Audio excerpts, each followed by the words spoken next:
This series of Climate Champions is sponsored by the Wholesome Foundation to promote its Global Sustainable Design Awards program. The Swiss-based Wholesome Foundation for Sustainable Construction, created by building materials and aggregates company Wholesome in 2003, supports these awards to champion international exemplars of sustainable design. With a deadline of February 11, 2025, the free-to-enter awards feature a $1 million prize fund and are open to client-supported and commissioned projects in the detailed design phase that are not yet complete. Projects under construction are eligible so long as their completion date is after 11 February 2025. If you have a project in the pipeline which meets these criteria, I urge you to consider entering these awards. Last year's winners included the Natural History Museum's Urban Nature Project, designed by Field and Fowles with landscape architects J&L Gibbons. Find out more in our show notes or at wholesomefoundation.org.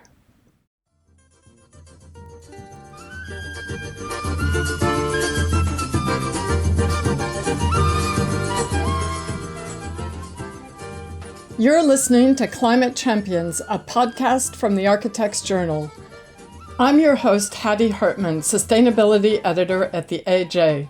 Welcome to the third episode in this series, which is about inspirational retrofit projects. We're looking at projects that go above and beyond conventional retrofit to deliver astonishing results. Today's project shows how innovative even a tiny practice can be in tackling a retrofit. In this case, converting a high street shop to a live-work unit in which the architects both live and work. My co-host for this series is Rachael Owens. Rachael is an architect and head of sustainability at Buckley Gray Yeoman and a director at the National Retrofit Hub. It wasn't our aim to produce a kind of exemplar that we felt could be rolled out. We just hoped that this could be a model for how to produce a home on a high street that very much remains part of that high street, enhances it, keeps it dynamic, keeps it active. Our guest today is Thom Brisco of Brisco Loran, a small practice based in Battersea, South London, that Thom runs with his partner, Pandora Loran. Brisco Loran's portfolio of built work includes several residential extensions in London and Norwich. Last year, the practice was one of 11 emerging practices appointed to the Mayor's Architecture and Urbanism Network in the small sites housing category. Self-build is an important strand of Brisco Loran's work. We also talked to Thom about how a small practice can stay up to date with the rapidly evolving regenerative design landscape. Today, we're talking about Costa Barbers, the conversion of a 54 square meter high street shop, a former Barbers in Battersea High Street, into a live-work unit currently occupied by Thom and Pandora. Thom, it's great to have you on the podcast today. Hello, thanks very much for having me. Could you start by describing the Costa Barbers project for our listeners, and how did it come about? Give us a bit of background about your client, whom I understand is quite unusual, and how you became involved. Yeah, Costa Barbers is a shop. It's on Battersea High Street, and it's been remade as a home, but it's also capable of operating as a workplace, whether that's a studio, an office, a shop, or something like a kiosk. We think the building is about 150 years old, but our bit of the story starts around 2015 when our client, who's Duncan Blackmore, bought it. So at that time, me and my partner Pandora were looking for a new place to live, but also potentially to work.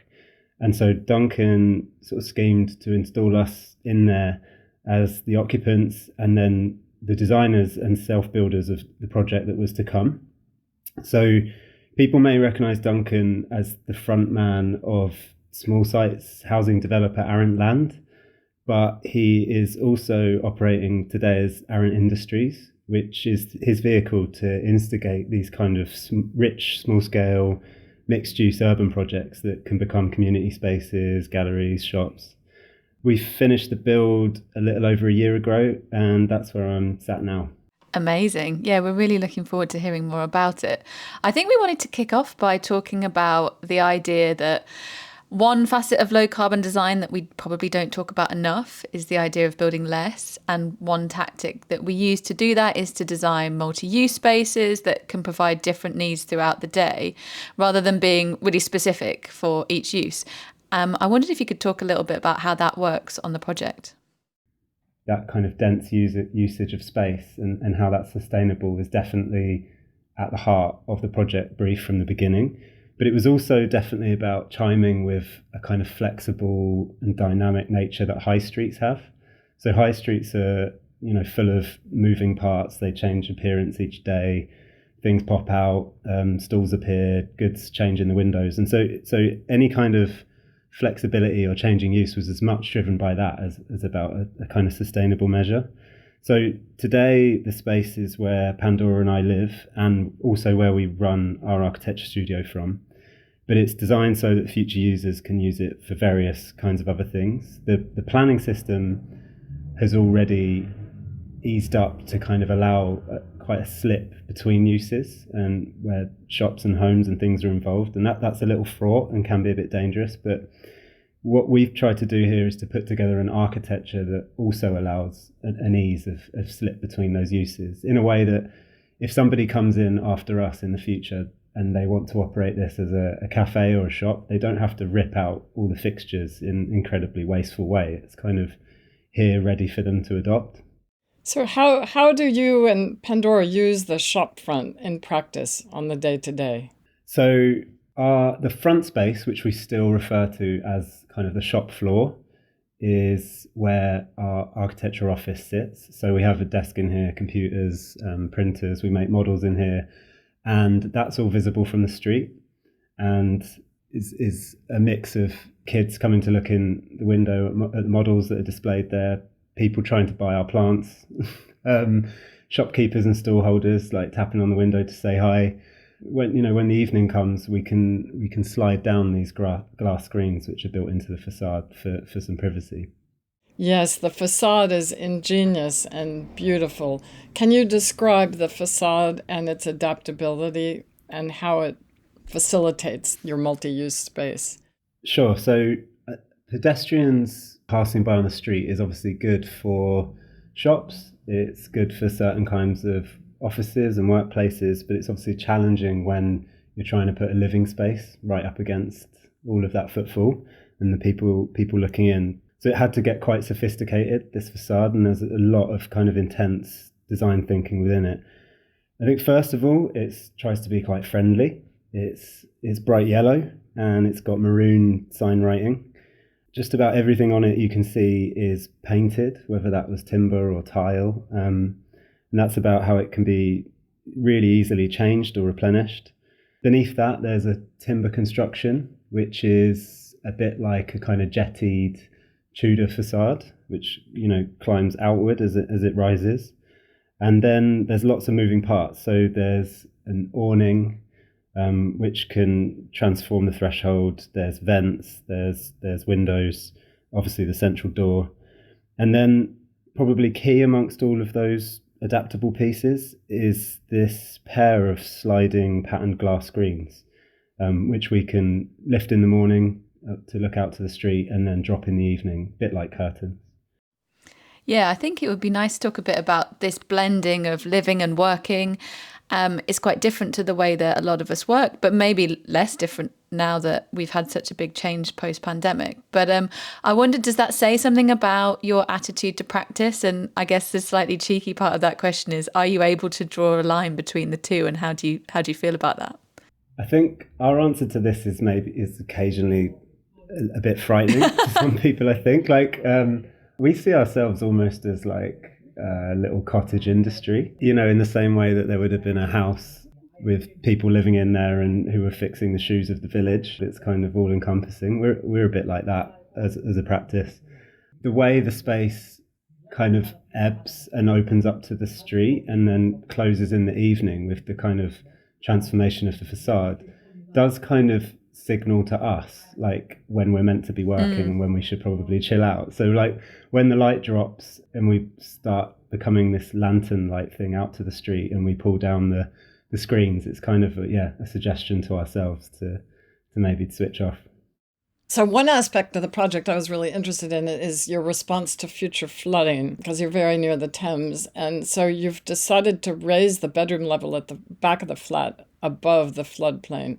So can you describe your thinking on this and how you approached it?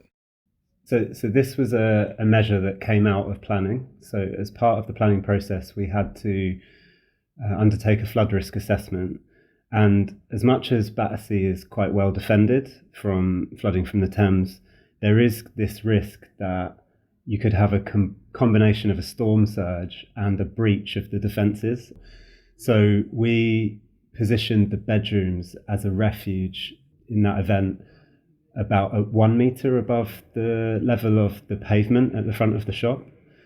That could have become a really difficult thing that might have kind of hurt the project. But the solution to this was to lift the bedroom around 1 metre above the pavement outside the shop.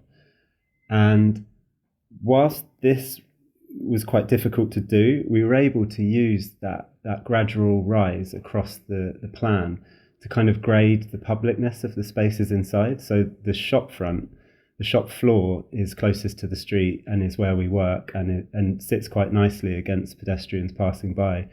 And then as you move from the kitchen, there's one step up to the bathroom, there's another 2-3 steps, and then up to the bedroom is the most private space. So we use that flood risk measure to kind of grade privacy across the space at the same time. I think that designing for resilience is something that more and more of us are going to need to tackle. And I can imagine as well that there's this also grading of robustness of materials and finishes and things that you absolutely can't get damaged by flood at the back in the bedroom, whereas being more towards the street and at ground floor level, maybe things are slightly more robust. So it seems to make a lot of sense. I guess another way that we design for climate resilience and robustness over time is thinking about thermal comfort, energy efficiency and heat decarbonisation.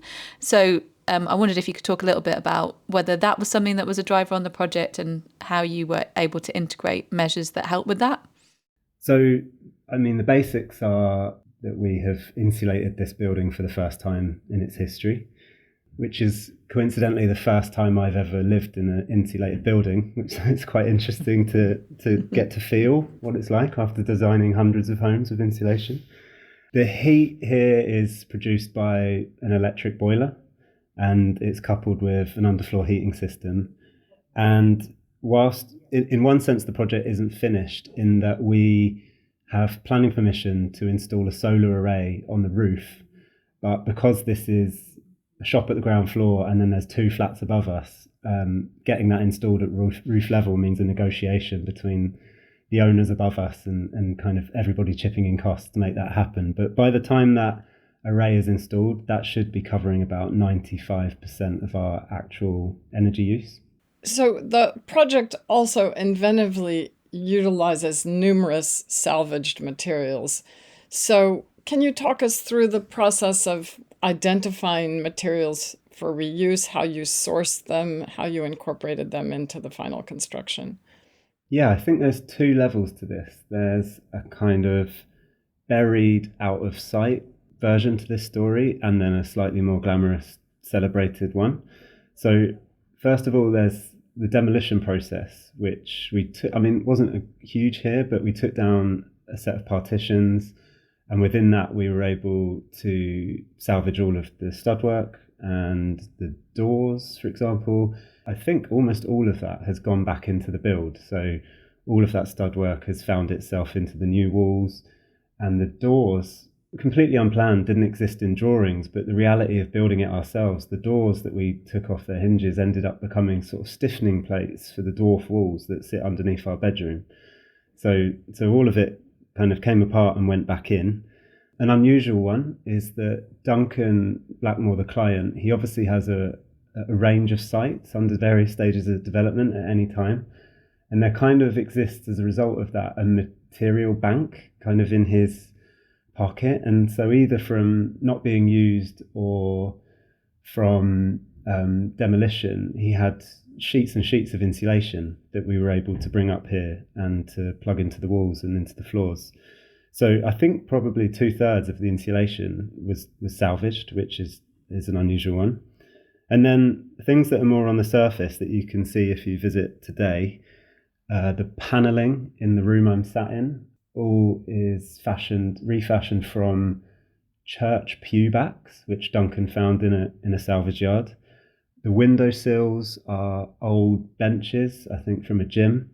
And then on the facade, there is quite an unusual bit of new Battersea High Street folklore people who live on the street have come to learn about, which is the corbel, which sits underneath our awning box, is the result of a challenge from Duncan, who, like, looking through some salvage yard down in Whitstable where he's from, found all of these snooker table legs, which he bought and just said, get these in the project, find a way to make sense of these.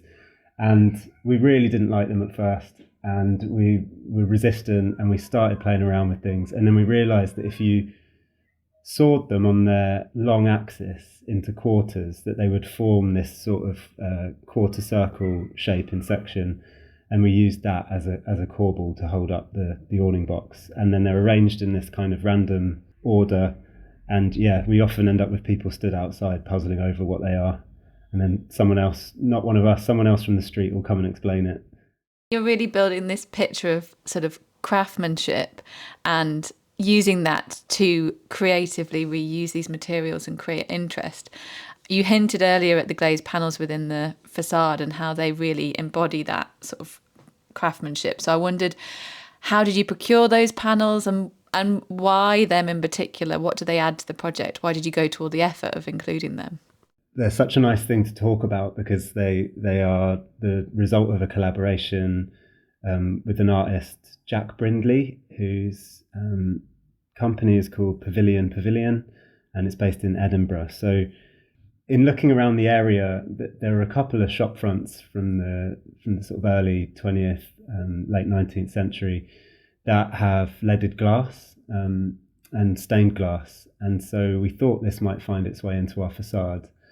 And we found Jack, I think, through Instagram. I think Duncan might have come across him, and really were enjoying his work and invited him to start thinking about how he might be able to create screens that could deliver this privacy, these screens which could be slid up and down in conjunction with a more thermal layer of glazing. In the process of working with him, there was obviously a graphic to it, which again riffed on some of the things we were seeing in the area. But perhaps most interestingly, he was able to develop this new technique in the course of the project where he could get rid of the lead, which normally holds the individual pieces of glass. So each piece of varied textured glass is hand cut. So none of it's machine, amazingly. He cuts it all by hand. And then he laminates that to a continuous sheet of toughened glass. So it's kind of like a mosaic almost. Yeah, it's a great big mosaic, which is continuously glued to a piece of glass.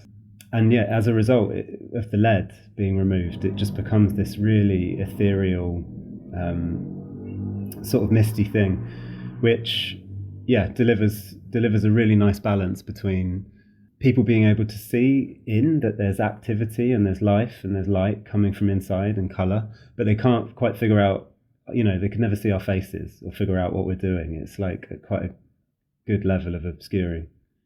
Yeah, it's quite an inspiring sort of example of just using individual agency within the projects that you have control over. And I think that links back to this idea of the craftsmanship. And we wondered whether or not that has an influence on the way that you present yourself as architects to the street, that feels like something reminiscent of traditionally how high streets used to incorporate repair and making. And you've already mentioned this idea of like the cottage industry. Is there a different relationship that you feel like because of that you have with your customers, or your citizens that are invited to see into the process that you're using when you're designing other projects? We definitely feel like a different kind of architect now. The process of having gone through a build like this and a slightly less precious approach to having all the decisions made up front and different approaches to knowing where our materials are going to come from and when they might be found in the sequence of a project.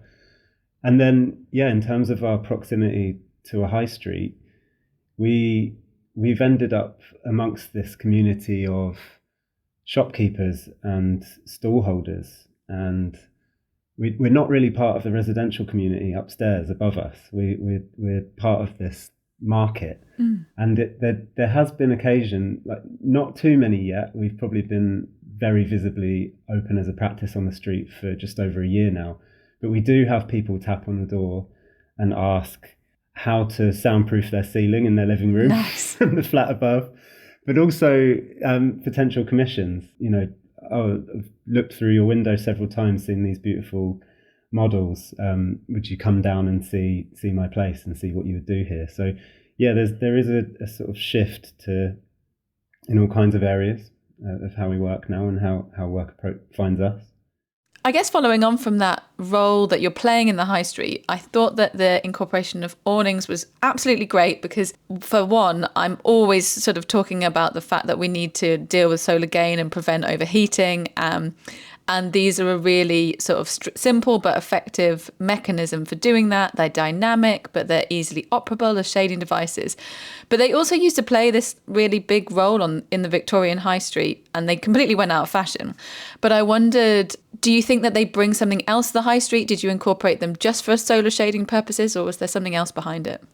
We had seen in research before we set out to build anything that these photographs there's one from 1912 of Battersea High Street, and it's probably 3/4 of the shops have got these amazing deep full width awnings. So it's like London's own version of a sort of loggia or a colonnade that we just projected in front of our facades instead of buried underneath.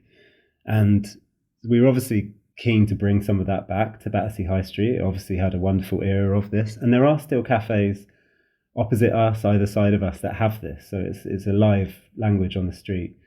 So there was a sort of character-led aspect of employing it.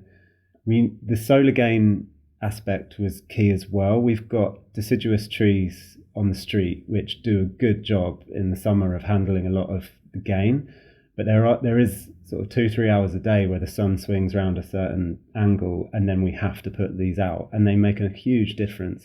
The third aspect is that they play this amazing social role on the street. So if it's spitting, it starts to spit, people come and stand underneath them. In the summer, it works for us inside and it works for the whole street. It's 3 meters deep and it's 5 meters wide. So it's a room. It's like a typical house extension in scale that we get to unroll every few days. It's lovely. I love that. Yeah, absolutely. You've been living there for a while already. Have you already thought about sort of future repair and maintenance or change of the shopfront? What kinds of things do you anticipate? We haven't had to do much repair, but there is a whole sensibility to our approach to future repair. And Duncan, our client, was absolutely a collaborator in every sense on this project. So a designer, he was here to build things with us. When we were operating as a contractor, he's doing all of the material orders, the quantities, always in discussion with us, but absolutely a key part of it. And I think he probably took to this idea much earlier than us in our careers of the capacity of paint to be this very approachable, repairable thing for occupants and for future users of a building. So lots of the finishes internally and externally are painted, and they're hand brushed, so that they don't rely on this kind of pristine finish that nobody will be able to replicate off into the future. So if the facade, and as it will do, takes a scratch on the high street, takes a knock, it's so easy for people to grab a brush and start to fix things up. So I guess also a virtue of us being the builder was that our skills are limited. We might be precise, but we're quite basic in what we can do and the tools and techniques available to us.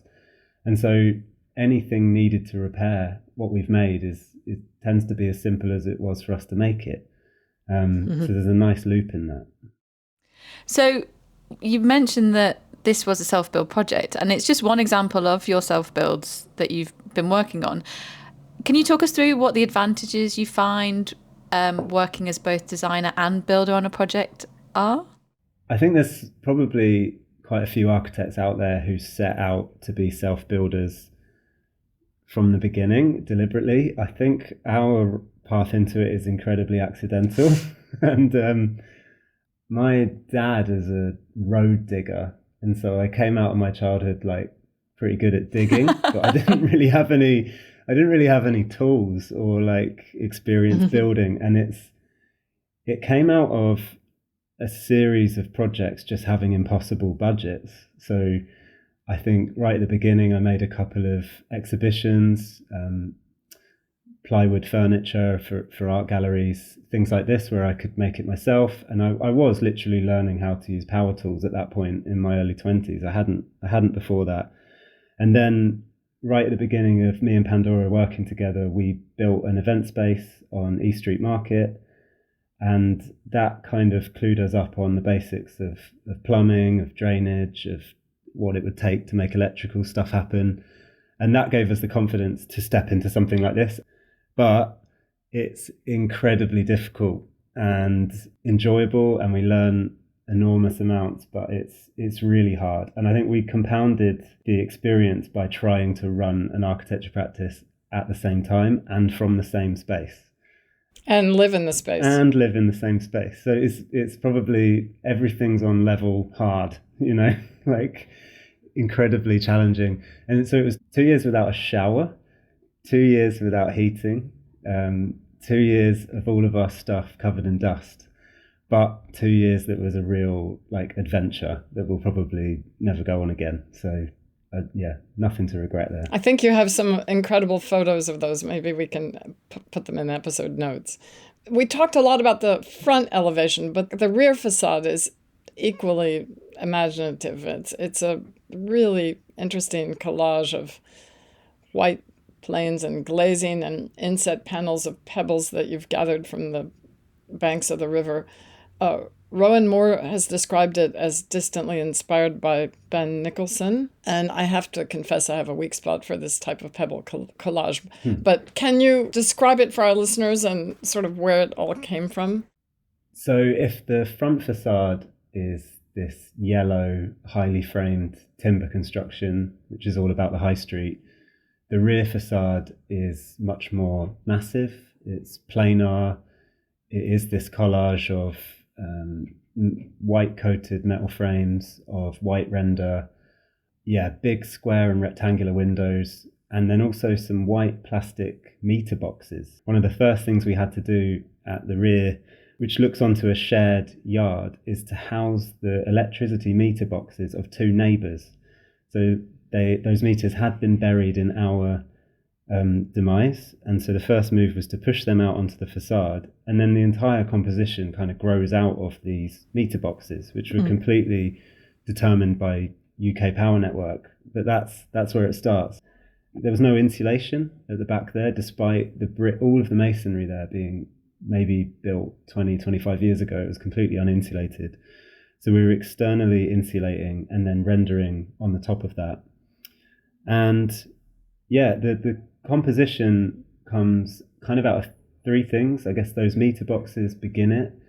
And then there's this idea, an interest that we always have on a few of our projects, of the kind of whitewashing of London's masonry backs. I think it's like a sort of age-old like foil for the big brick backs of London, is that you get these whitewashed ground floors. And this is a kind of super insulated version of that. And then the last components probably are more compositional. One being Ben Nicholson's white reliefs, which I've been looking at for years. I think since I worked at Jamie Fober Architects, and he was working on the Tate St Ives Gallery, and was looking a lot, as you would, at Hepworth and Nicholson and Wallace, and I was shown them then, and they've stayed in my mind since. But the other key inspiration in that is there is an architect called Walter Menteth, who has built a housing scheme in the early 2000s just at the end of Battersea High Street, And it is a really early example of, at least in the UK, of a blockwork construction with external insulation, which is white rendered, and then the windows are pushed right to the corners in this kind of improbable position. So there was a small homage to him as well. You've talked a bit about some of the archetypal type moves that you found, in these Victorian terraces. One thing that we talk quite a lot about in the retrofit space is how we can use archetypes to better understand how to retrofit some of the nation's buildings. So I wondered, this is a really typical common archetype, Victorian terrace with ground floor shop fronts. Do you think you've learned any lessons on this project that could be applied elsewhere? It wasn't our aim to produce a kind of exemplar that we felt could be rolled out, and probably the intensity of the energy from both architect and client is something that won't be repeatable in many scenarios. I guess if it's to be replicable in any sense, we would hope that the care given to the high street is the thing that people would look to. So the threat of the changes to permitted development guidelines mean that lots of shop fronts could very quickly be blocked up, have basic windows and a front door put in, and then turn their back on the high street. And if that happens on a major scale, there will be real damage done to our high streets, and they're fragile at the moment. There's so many of shops that have been closed for years at a time, and there's constantly policy looking to crack them open and use them. So we just hope that this could be a model for how to produce a home on a high street that very much remains part of that high street, enhances it, keeps it dynamic, keeps it active. And yet, even to the extent of this front space that I'm sat in now, it remains an extension of that street. People feel like they can tap on the window, come in and sit down. Really challenging that for all kinds of homes and owners, but there's versions of it where it's possible. Yeah, and I think that there are so many people that would like to live in that way, or potentially have businesses that what is traditionally on the high street now might not suit them, but this is a sort of modern reinvention that still retains all of that social value. So yeah, really inspiring. You're one of 11 practices selected to offer small sites housing design for councils, housing associations, public sector organizations across London. And as part of your application for that framework, you proposed a scheme in Battersea which replaced derelict garages with homes and gardens with shared yards. So why is making the most of these small sites so important to you as a practice, and what are some of the typical constraints you encounter with this type of scheme? I think there's probably 3 reasons that come to mind initially about why they're so important. So obviously, to build densely in urban environments can be very sustainable. So we reduce all of the emissions that come with travel and sprawl and spreading out.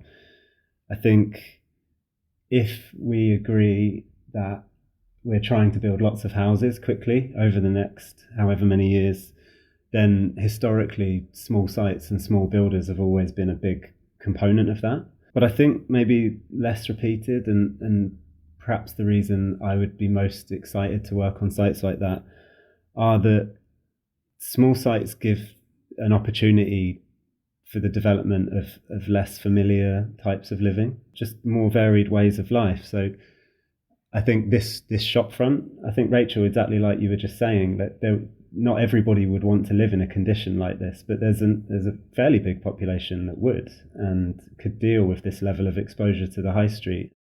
On a slightly different tact, I wanted to ask you how, as a small practice, I'm curious to know how you stay up to date with all the regulatory changes and the kind of sustainability agenda changing so fast, new materials, circular economy. How do you stay on top of that?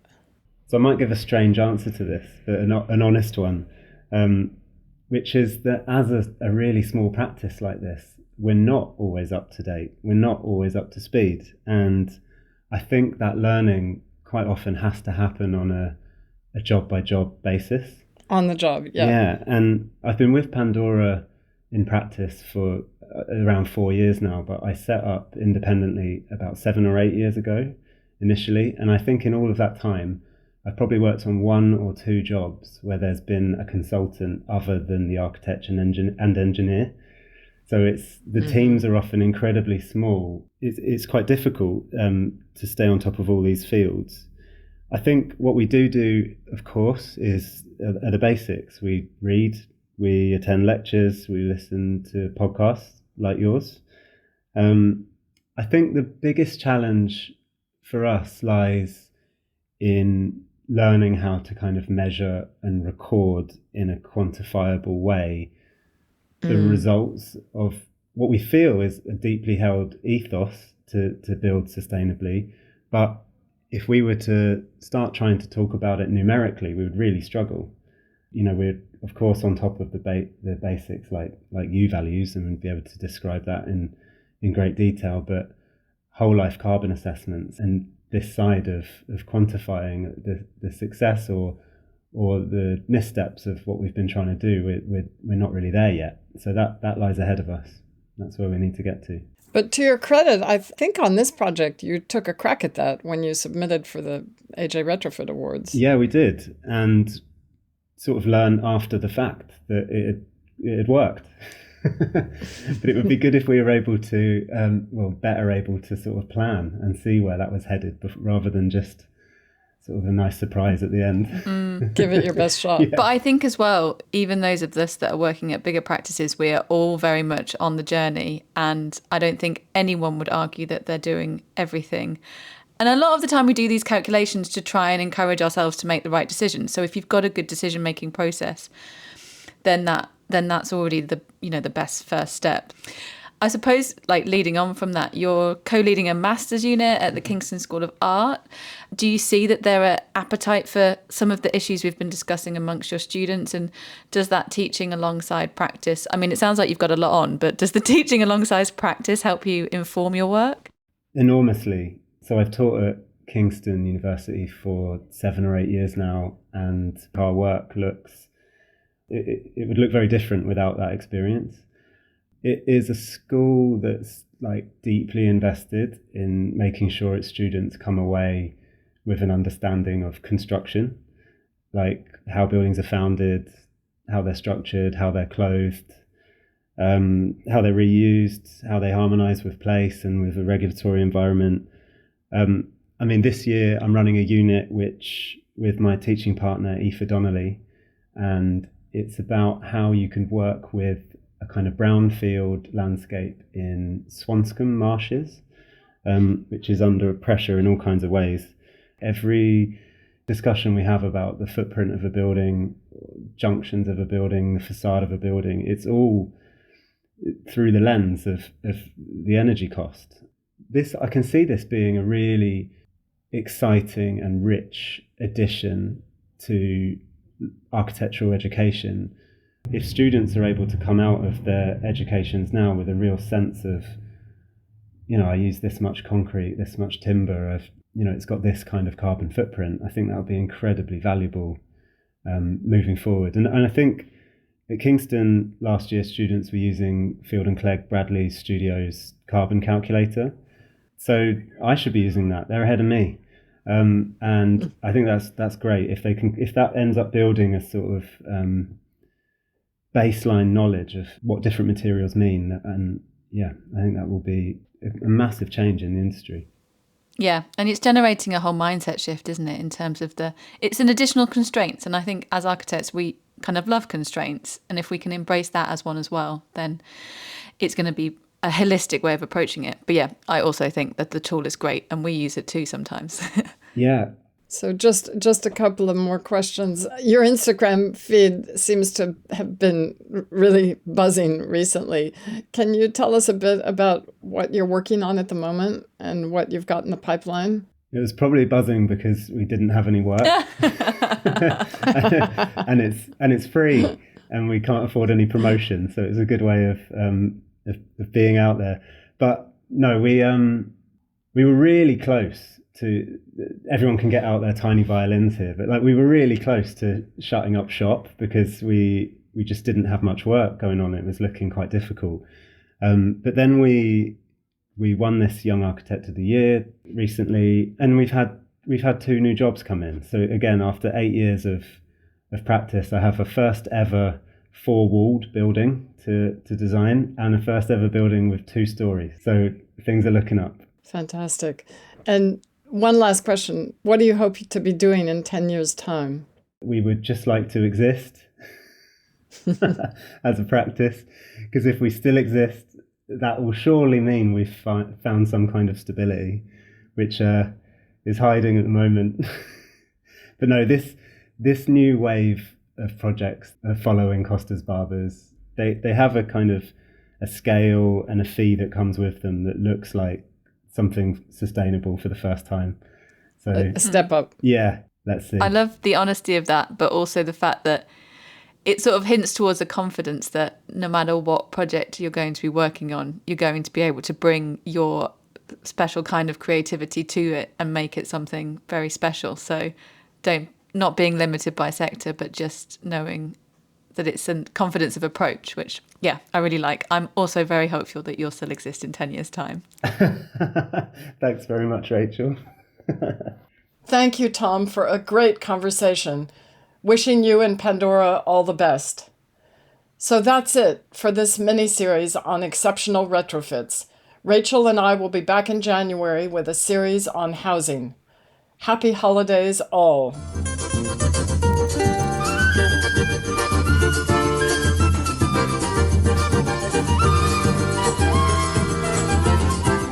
This series of Climate Champions is sponsored by the Wholesome Foundation to promote its Global Sustainable Design Awards program. The Swiss-based Wholesome Foundation for Sustainable Construction, created by building materials and aggregates company Wholesome in 2003, supports these awards to champion international exemplars of sustainable design. With a deadline of February 11th, 2025, the free-to-enter awards feature a $1 million prize fund and are open to client-supported and commissioned projects in the detailed design phase that are not yet complete. Projects under construction are eligible so long as their completion date is after 11 February 2025. If you have a project in the pipeline which meets these criteria, I urge you to consider entering these awards. Last year's winners included the Natural History Museum's Urban Nature Project, designed by Field and Fowles with landscape architects J&L Gibbons. Find out more in our show notes or at wholesomefoundation.org.